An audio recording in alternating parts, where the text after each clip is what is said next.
Hi hello നമസ്കാരം. അപ്പോൾ DIY Sunday, do it your self നമ്മൾ ചെയ്യാറുള്ള കാര്യങ്ങളെന്ന് പറയുന്നത് എന്തിനാണ്? എളുപ്പത്തിൽ ചെറിയ ചെറിയ പ്രശ്നങ്ങൾ പരിഹരിക്കാനും വർക്ക്ഷോപ്പിലൊന്നും പോകാതെ, അതായത് നമുക്ക് ഡൗൺ ടൈം ഇല്ലാണ്ട് എത്രയും പെട്ടെന്ന് ഈ കാര്യങ്ങൾ ചെയ്തിട്ട് വണ്ടി വീണ്ടും യൂസ് ചെയ്യാൻ പറ്റുന്ന ഒരു അവസ്ഥയിലാക്കാനാണ്. അങ്ങനെ ആകുമ്പോൾ ചില പെട്രോൾ വണ്ടികൾക്ക്, ചില വണ്ടികളെന്ന് പറഞ്ഞില്ല, ചില പെട്രോൾ വണ്ടികൾക്ക് ഇടയ്ക്കൊരു മിസ്സിങ് ഫീൽ ചെയ്യും. ഓടിക്കൊണ്ടിരിക്കുമ്പോൾ ഒരു മിസ്സിങ് ഫീൽ ചെയ്യും. അപ്പോൾ മെയിനായിട്ടും ഇലക്ട്രിക്കൽ ഇഷ്യൂസിലാണ് ആ ഒരു മിസ്സിങ് കാര്യമായിട്ടും വരിക. എന്ന് വെച്ചാൽ സ്പാർക്ക് പ്ലഗിൻ്റെ ഇഷ്യൂ ആകും, അല്ലെങ്കിൽ സ്പാർക്ക് പ്ലഗിൻ്റെ വയറിൻ്റെ ഇഷ്യൂ ആകും. അങ്ങനെ കുറച്ച് ഇലക്ട്രിക്കൽ ഇഷ്യൂസാണ് ആ ഒരു മിസ്സിങ്ങിന് മെയിനായിട്ടുള്ള കാരണം. അഡൾട്രേറ്റഡ് ഫ്യൂലും അല്ലെങ്കിൽ ഫ്യൂവലിൻ്റെ കരടൊക്കെ ഉണ്ടാവും, അത് വേറെ കാര്യം. എന്നാലും മെയിനായിട്ടും ഇലക്ട്രിക്കൽ ഇഷ്യൂവിൽ വരുന്ന ആ ഒരു മിസ്സിങ് നമുക്ക് മിസ്ഫയറിങ് അങ്ങനെ പറയാൻ പറ്റും. മിസ്ഫയറിങ് നമുക്ക് ആ ഒരു പ്ലഗ് മാറ്റുന്നതിലൂടെ മാറ്റാൻ പറ്റും. അപ്പോൾ ഇന്ന് ഡീസൽ വണ്ടിയല്ല ഏതാന്ന് പറയുന്നത്, ഇന്ന് പെട്രോൾ വണ്ടിയാണ്, ടാറ്റ നാനോ ആണ്. അപ്പോൾ ടാറ്റ നാനോയുടെ പ്ലഗ് ഞാൻ ഈയിടെ മാറി, ഒന്നുമല്ല 2-3 വട്ടമൊക്കെ മാറിയിട്ടുണ്ട്. കാരണം ഈ ഒരു പ്ലഗിൻ്റെ ഒരു ക്വാളിറ്റി, അതായത് ടാറ്റ ഒറിജിനൽ പ്ലഗ് ഇട്ടില്ലെങ്കിൽ അത് പെട്ടെന്ന് അടിച്ചു പോകുന്നൊരു സ്കീമുണ്ട്. അങ്ങനെ പോകുമ്പോൾ ശരിക്കും മിസ്സിങ് എപ്പോഴൊന്നും കാണിക്കില്ല, പക്ഷേ ഇടയ്ക്ക് ഇങ്ങനെ ഓടിക്കൊണ്ടിരിക്കുമ്പോൾ ഒരു ഹൃദയമൊന്നും നിലച്ചു പോകുന്ന പോലെ ഒരു മിടിപ്പ് നിലയ്ക്കും. അപ്പോൾ ആ ഒരു മിസ്ഫയർ നമുക്ക് ഫീൽ ചെയ്യും. എന്തായാലും ഇന്നത്തെ DIYയിൽ ആ ഒരു പ്ലഗ് മാറ്റുമ്പോൾ ഞാൻ വിചാരിച്ചു ടാറ്റയുടെ ഓതറൈസ്ഡ് ആ ഒരു ഷോറൂം പോയിട്ട് ആ ഒരു പ്ലഗ് മാറിയിട്ട് അല്ലെങ്കിൽ വാങ്ങിയിട്ട് അതങ്ങ് മാറ്റാമെന്ന്. അങ്ങനെ എനിക്ക് ആ പ്ലഗ് കിട്ടിയിട്ടുണ്ട്. ആ പ്ലഗ് എൻ്റെ കയ്യിലുണ്ട്. ആ പ്ലഗിന് വെറും 92 രൂപ വിലയുള്ളൂ. അപ്പോൾ 2 പ്ലഗ് മേടിക്കാൻ വലിയ വിഷയമല്ല. അപ്പോൾ 4 സിലിണ്ടർ വണ്ടിക്ക് 4 പ്ലഗുകളും 3 സിലിണ്ടർ വണ്ടിക്ക് 3 പ്ലഗുകളും ഈ ഒരു വണ്ടിക്ക് 2 പ്ലഗാണ്. ചില വണ്ടികൾക്ക് 4 സിലിണ്ടർ ആണെങ്കിൽ 8 പ്ലഗ് കാണും. അതായത് ബജാജ് DTS പോലെ കാറിലും 2 പ്ലഗുകളുടെ കാറുകളുണ്ട് എന്നുള്ളതാണ്. അപ്പോൾ ഇന്ന് വേറൊരു കാര്യം പറയാം. പ്ലഗ് മാറണം, അപ്പോൾ അതിനുള്ള ടൂൾ വീട്ടിലില്ല. അപ്പോൾ ആ ടൂൾ നമ്മൾ എവിടെ നിന്ന് സംഘടിപ്പിക്കുന്നതെന്ന് കൂടി പറയാം. അതായത് എല്ലാവർക്കും എപ്പോഴും ടൂൾസ് അവൈലബിൾ ആയിരിക്കണമെന്നില്ലല്ലോ. അപ്പോൾ ആ ടൂൾ എന്ന് പറയുന്നത് കിട്ടാൻ ഒരു എളുപ്പവഴിയുണ്ട്. അതെന്താ അറിയോ? നമ്മുടെ വീട്ടിലെപ്പോഴും ബൈക്കുകളുണ്ടാവും, ഏതെങ്കിലും ബൈക്കുകളുണ്ടാവും. എസ്പെഷ്യലി ബജാജിൻ്റെ ബൈക്കാണെങ്കിൽ, പ്രത്യേകിച്ചും പൾസറാണെന്ന് ഇരിക്കാം. ഈ ഒരു പൾസറിൽ ഈ അല്ല ബൈക്കിൻ്റെ കീ എടുക്കണം. അപ്പോൾ പൾസറിൻ്റെ സീറ്റിനടിയിൽ ഒരു ടൂൾ കിറ്റ് ഉണ്ട്. ആ ഒരു ടൂൾ കിറ്റിൽ എന്തായാലും ഉണ്ടാവുമെന്ന് ഉറപ്പുള്ളൊരു കാര്യമാണ് പ്ലഗ് സ്പാനർ. സീറ്റ് തുറന്നിങ്ങനെ മലത്തി വെച്ചാൽ ആ ഒരു കിറ്റ് കാണാം. ആ കിറ്റ് അങ്ങ് ഊരിയെടുത്താലേ അതിനകത്ത് അത്യാവശ്യം ടൂൾസ് ഉണ്ടാവും. അപ്പോൾ ആ ടൂൾസിൽ നമുക്ക് പ്ലഗ് സ്പാനർ ഉണ്ട്. അതുകൊണ്ട് തന്നെ ആ ഒരു പ്ലഗ് സ്പാനറിന് വേറെ എവിടെയും പോകേണ്ട കാര്യമില്ല. ഇതിനകത്തുണ്ടത് കണ്ടോ, ഇതാണ് ആ പ്ലഗിൻ്റെ സ്പാനർ. അപ്പോൾ പ്ലഗിൻ്റെ സ്പാനർ കണ്ടു. ഇതാണ് ടാറ്റ മോട്ടോഴ്സിൻ്റെ ജെന്യൂൻ പ്ലഗ്, 92 രൂപ. ഇതാണ് ആ ഒരു സ്പാർക്ക് പ്ലഗ് എന്ന് പറയുന്നത്. 2 വാങ്ങിയിട്ടുണ്ട്. കണ്ടോ, 2 വാങ്ങിയിട്ടുണ്ട്. അതിനിടയ്ക്ക് ഈ റിമോട്ടൊന്ന് അടിച്ചു പോയായിരുന്നു. ഈ റിമോട്ട് അടിച്ചു പോയെന്ന് പറഞ്ഞപ്പോൾ വണ്ടി റോട്ടിൽ വന്നിട്ട് കീ എന്ന് പറഞ്ഞുകൊണ്ടിരിക്കും. അങ്ങനെ ഈ റിമോട്ട് മാറ്റി. ഈ റിമോട്ടിന് 1400 രൂപയോളമാണ് വില എന്ന് പറയുന്നത്, പുതിയ റിമോട്ടാണേ. അപ്പോൾ പ്ലഗ് സ്പാനർ കിട്ടി, പ്ലഗ് കിട്ടി. ഇനി നാനോയുടെ ഒരു മെയിൻ പ്രശ്നം എന്ന് പറയുന്നത്, നാനോയ്ക്ക് ബോണ്ട് തുറക്കാണ്ട് ജസ്റ്റ് തുറന്ന് പോപ്പ് ചെയ്ത് എടുത്ത് വെച്ച് പ്ലഗ് മാറ്റാൻ പറ്റില്ല. നാനോയുടെ ആ ഒരു എഞ്ചിൻ റൂം പിന്നിലായതുകൊണ്ട് ഒരു ഇത്തിരി പണിയുണ്ട്. അതിനായിട്ട് ആദ്യം ബൂട്ട് തുറക്കണം.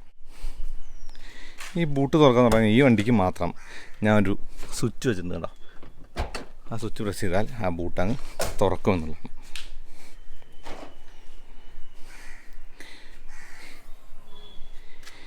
ഈ കാർപ്പറ്റ് മാറ്റിയാൽ നിങ്ങൾക്ക് കാണാൻ പറ്റും 6 ഫാസ്റ്റനേഴ്സ് അയക്കാനുണ്ട്. അപ്പോൾ ഫാസ്റ്റനേഴ്സ് അയക്കുന്നത് കാണിക്കേണ്ട കാര്യമില്ല, ഞാൻ അത് അഴിച്ചിട്ട് തിരിച്ചു വരാം.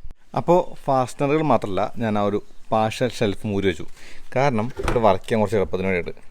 ഈ വണ്ടി ശരിക്കും ചൂടുണ്ട് കേട്ടോ. ഞാൻ പ്ലഗ് മേടിക്കാൻ വേണ്ടി പോയിട്ട് വന്നതാണ്. അപ്പോൾ ഇതാണ് നാനോയുടെ എൻജിൻ റൂം. എന്ന് വെച്ചാൽ എൻജിൻ ഇരിക്കുന്ന റൂം. വൃത്തിയൊന്നുമില്ല, കാരണം ചിലയൊക്കെ ആയിട്ടുണ്ടാകപ്പാടെ എൻജിൻ മൗണ്ടുകൾ അവിടെ 2 കാണാം, 3 മൗണ്ടാണുള്ളത്. സൈലൻസർ ഇതാണ് കാണുന്നത്. കൂടാതെ ഇതാണ് പ്ലഗുകൾ. ഈ 2 പ്ലഗിൻ്റെ വയർ നമ്മൾ ഊരിയെടുക്കാൻ പോകും കേട്ടോ. ഇത് പുതിയ പ്ലഗാണ്, 2 പുതിയ പ്ലഗുകളാണ്. അപ്പോൾ പുതിയ പ്ലഗ് ഞാൻ മാറ്റിയിട്ട് എനിക്ക് തോന്നുന്നു അത് സെക്കൻഡ് ക്വാളിറ്റി ആയതുകൊണ്ടായിരിക്കും ആ ഒരു വണ്ടി മിസ്സിങ് വീണ്ടും കാണിച്ചത്. ഇതാണ് പ്ലഗിൻ്റെ വയർ.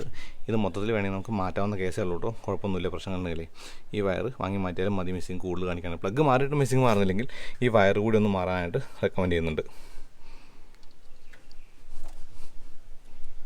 ഈ ഒരു പ്ലഗ് സ്പാനറിൽ മുകളിൽ സ്ക്രൂ ഡ്രൈവർ ഇട്ടിട്ട് അങ്ങനെ തിരിച്ച് ഊരാൻ പറ്റും പറഞ്ഞാൽ അങ്ങനെ തിരിച്ച് കൈ കൊണ്ട് ഊരിയെടുത്താലും മതി. ഒന്ന് ടൈറ്റ് മാറ്റിയിട്ട് ആ ലൂസായി കഴിയുമ്പോൾ പിന്നെ നമുക്കിങ്ങനെ കൈ കൊണ്ട് ഊരിയെടുക്കാൻ പറ്റും.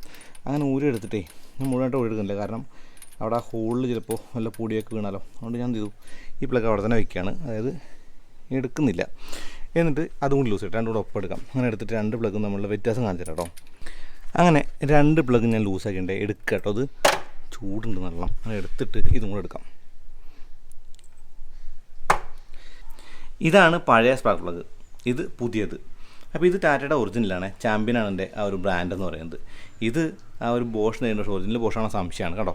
ശരിക്കും നമ്മളിവിടെ ഹെഡൊക്കെ അഡ്ജസ്റ്റ് ചെയ്ത് മിസ്സിങ് മാറ്റുന്നുണ്ട്. പക്ഷേ ഇവിടെ ആ ഒരു കരി അല്ലെങ്കിൽ ആ ഒരു എന്താ പറയുക ആ ഒരു കളർ കയറിയതുകൊണ്ട് ഇത് പ്രശ്നമാണെന്നാണ് മെക്കാനിക്കുകൾ പറയാം. കണ്ടോ ഇവിടെ ഒരു കളറുണ്ട്, കണ്ടോ ഈ കളർ ഇങ്ങോട്ട് കയറുമ്പോൾ അത് പ്ലഗിൻ്റെ വീക്ക് പോയിൻ്റ് ആണെന്നാണ് പറയുക. അപ്പോൾ എന്തായാലും ഈ 2 പ്ലഗ് ഞാൻ മാറ്റുകയാണ്. അധികം കിലോമീറ്റർ ഓടാതെ തന്നെ ഇതാണ് പുതിയ പ്ലഗ് എന്ന് പറയുന്നത്. ഈ 2 പ്ലഗുകൾ നമുക്ക് തിരിച്ച് ഫിറ്റ് ചെയ്യാം. അപ്പോൾ ഞാൻ പറഞ്ഞ കാര്യമുണ്ട്, ബൈക്കിൻ്റെ ആ ഒരു സ്പാർക്ക് പ്ലഗിൻ്റെ സ്പാനർ നമുക്ക് യൂസ് ചെയ്യാൻ പറ്റുന്നത് എല്ലാം ഗ്ലോബലായിട്ടുള്ള ഒരു സൈസ് ആയതുകൊണ്ടാണ്. അപ്പോൾ ഈ ഒരു ഹോൾ അധിക സമയം തുറന്നു വെക്കുന്നത് അത്ര എളുപ്പമുള്ള കാര്യമില്ല. എന്തായാലും പ്ലഗ് അങ്ങ് ഫിറ്റ് ചെയ്തേക്കാം, കാരണം പൊടി എങ്ങാനും വീണിട്ട് വൃത്തിയായിട്ടുണ്ട്. അതായത് ഹാൻഡ് ടൈറ്റ് ചെയ്യണം.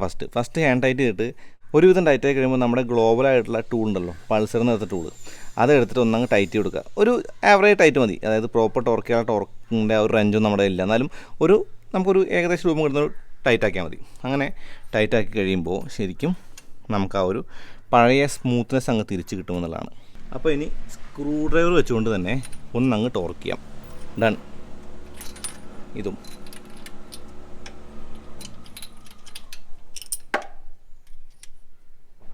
ഇനി ലാസ്റ്റ് ആൻഡ് ഫൈനൽ ആ ഒരു എന്താ പറയുക, പ്ലഗിൻ്റെ മുകളിലുള്ള ആ ഒരു വയർ ക്ലിക്ക് ചെയ്യണം. ആ ഒരു ക്ലിക്ക് സൗണ്ട് കേട്ടാൽ അതങ്ങ് ശരിയാവും ചെയ്യും.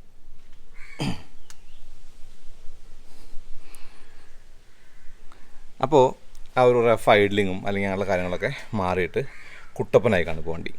അപ്പോൾ പലപ്പോഴും നമ്മൾ അവഗണിക്കുന്ന കാര്യമാണ് സ്പാർക്ക് പ്ലഗ്സ്. ശരിക്കും ആ ഒരു പ്ലഗ് മാറിയാൽ തന്നെ എനിക്ക് തോന്നുന്നു ആ ഒരു റഫ് ഐഡ്ലിങ്ങിനും അല്ലെങ്കിൽ എന്താ പറയുക ആ ഒരു സ്മൂത്ത്നെസ്സിനൊക്കെ കാര്യമായിട്ട് വ്യത്യാസം വരും, ഫ്യൂൽ എഫിഷ്യൻസിക്ക് കാര്യമായിട്ട് വ്യത്യാസം വരും. അതായത് ആ ഒരു സ്പാർക്കിംഗ് കറക്റ്റായി കഴിഞ്ഞാൽ തന്നെ ആ ഒരു എഞ്ചിൻ്റെ എന്താ പറയുക റണ്ണിങ് സ്മൂത്താവും എന്നുള്ളത് പറയേണ്ട കാര്യമാണ്. അത് മാത്രമല്ല ആർക്കും എപ്പോഴും വീട്ടിൽ വെച്ച് ചെയ്യാവുന്ന ഏറ്റവും ഈസിയസ്റ്റ് ടാസ്ക്കാണ് പ്ലഗ് മാറുക എന്നുള്ളത്. അപ്പോൾ നാനോയുടെ കാര്യം പറയുമ്പോൾ നാനോയ്ക്ക് ഈ പറഞ്ഞ മാതിരി ആ ഒരു ലോക്കൽ പ്ലഗുകൾ ഒരുപാട് അവൈലബിൾ ആണ്. എന്തായാലും എപ്പോഴും ജെന്യൂൻ പാർട്സ് വയ്ക്കുന്നതാണ് എല്ലാ വണ്ടിക്കും ആ ഒരു നല്ലത്. അപ്പോൾ അത്രയുമാണ് ഈ ഒരു വണ്ടിയുടെ സ്പാർക്ക് പ്ലഗ് മാറുന്ന കാര്യം. അപ്പോൾ നിങ്ങൾക്കും ഈസി ആയിട്ട് ആ ഒരു പ്ലഗ് മാറാൻ ഈ ഒരു വീഡിയോ സഹായിക്കുമെന്ന് ഞാൻ കരുതാണ്. ഇനിയും ഇതുപോലുള്ള ചെറിയ ചെറിയ കാര്യങ്ങൾ എന്തൊക്കെയാണ് ആവശ്യമെന്നുള്ളത് കമൻറ്റ് ചെയ്യുള്ളൂ. അപ്പോൾ അത്രയേ ഉള്ളൂ. അടുത്തതായിട്ട് വീണ്ടും വരാം. അതുവരെയും നന്ദി, നമസ്കാരം.